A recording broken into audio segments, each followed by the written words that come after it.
بسم اللہ الرحمن الرحیم۔ السلام علیکم ناظرین۔ دجال کے خاتمے کے بعد حضرت عیسیٰ علیہ السلام اسی حال میں ہوں گے کہ اچانک اللہ تعالیٰ کی طرف سے ان کے پاس یہ وحی آئے گی کہ میں نے ایسے بندے پیدا کیے ہیں جن سے لڑنے کی قدرت اور طاقت کوئی نہیں رکھتا۔ تم میرے بندوں کو جمع کر کے کوہ طور کی طرف لے جاؤ اور ان کی حفاظت کرو۔ پھر اللہ تعالیٰ یاجوج ماجوج کو ظاہر کرے گا جو ہر بلند زمین کو پھلانگتے ہوئے اتریں گے اور دوڑیں گے۔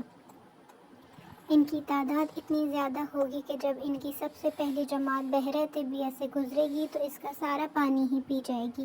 پھر جب اس جماعت کے بعد آنے والی جماعت وہاں سے گزرے گی تو بحر طبیہ کو خالی دیکھ کر کہے گی کہ اس میں بھی کبھی پانی تھا۔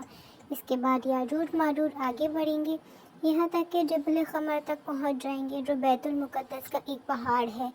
ظلم و غارت گری، اذیت رسانی اور لوگوں کو پکڑنے قید کرنے میں مشغول ہو جائیں گے اور پھر کہیں گے کہ ہم نے زمین والوں کو ختم کر دیا، چلو آسمان والوں کا خاتمہ کر دیں۔